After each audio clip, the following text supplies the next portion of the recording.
ओम शांति। पावन पर्व महाशिवरात्रि की आप सभी भक्तों को हार्दिक हार्दिक बधाई हो। मेरी तरफ से आपको ढेर सारी शुभकामनाएं। यह महाशिवरात्रि आपके जीवन में परिवर्तन ले आए, आपके जीवन में सुख, शांति, आनंद, प्रेम से भरपूर आपको करे, यही मैं ईश्वर से प्रार्थना करती हूँ। आज का हमारा विषय सत्य परमात्मा का परिचय। वास्तविक देखा जाए हम सभी भगवान को मानते हैं, परंतु भगवान का वास्तविक परिचय क्या है, या आज हम इस छोटे से वीडियो से जानेंगे।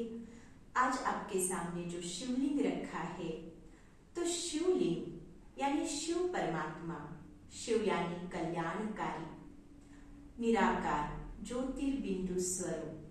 इसीलिए परमात्मा को न कि हमारी तरह कोई आंख है, कान है, न मुख है। फिर परमात्मा हमसे कैसे बात करेंगे?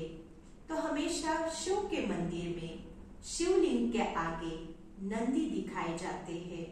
यह नंदी वास्तविक ब्रह्मा का यादगार है, जिसके माध्यम से हम परमात्मा तक पहुंच सकते हैं। हमारी सारी मनोकामनाएं उस परमात्मा तक पहुंचाने का काम यह नंदी स्वरूप यानी ही प्रजापिता ब्रह्मा करते हैं। दूसरा, जब हम शिव मंदिर में जाते हैं तो उस मंदिर के दरवाजे हमेशा छोटे होते, जहां हर एक को झुकना पड़ता है। झुककर जाना यह नम्रता का भाव माना जाता, निरहंकारी पना का भाव माना जाता। खुद परमात्मा हमारे अंदर के अहंकार का नाश कराते हैं, पर जैसे वह हमें निरहंकारी बनाते, वैसे खुद भगवान होने का उनको अहंकार नहीं। इसीलिए शिवलिंग हमेशा नीचे यानी गाभारे में दिखाते हैं।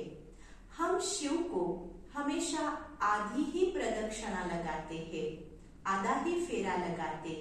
इसका कारण परमात्मा जन्म मरण रहित है, सुख दुख से न्यारे है।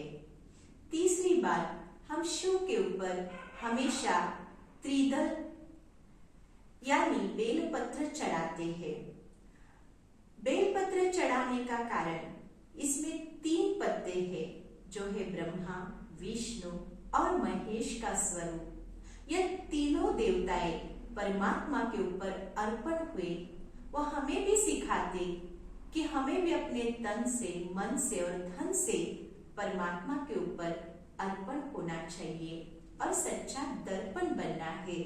इसलिए शिव के मंदिर में हमेशा आईना लगाया होता, जिसमें हम अपना ही प्रतिबिंब देखते, यानी हमें अपने आप को बदलना है, किसी से बदला नहीं लेना।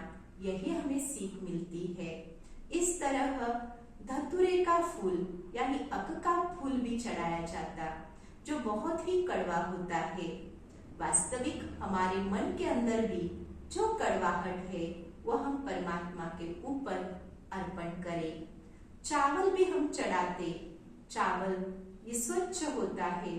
उस तरह हमें अपना तन और मन ये दोनों स्वच्छ रखने हैं। यही हमें ये सीख मिलती है। इस तरह से अगर देखा जाए तो परमात्मा हमें परिवर्तित करते हैं, हमें ज्ञान देते, क्योंकि उनको ज्ञानदाता कहा जाता। पापों से मुक्त कराते, इसलिए उनको पापकटेश्वर कहा जाता। दुखों से मुक्त करते, इसलिए दुखहर्ता, सुखकर्ता का गायन किया जाता है। हमें मुक्ति देते, इसलिए उनको मुक्तेश्वर कहा जाता है। इस तरह उनके कई नाम है, कई नामों से उनको जाना जाता।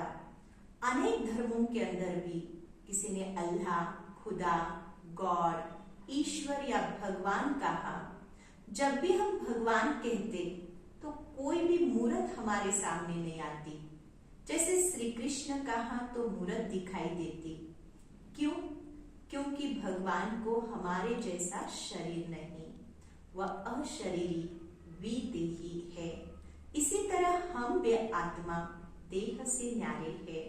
उस पिता परमात्मा की हम संतान है। इस शरीर में आकर हम आत्माएं पार्ट बजाती है। यही सीख परमात्मा हमें देते। आगे का ज्ञान अगर आपको लेना है तो अवश्य अपने नजदीक के सेवा केंद्र पर जाइए और इसका लाभ लीजिए। अच्छा, ओम शांति, ओम शांति। धन्यवाद।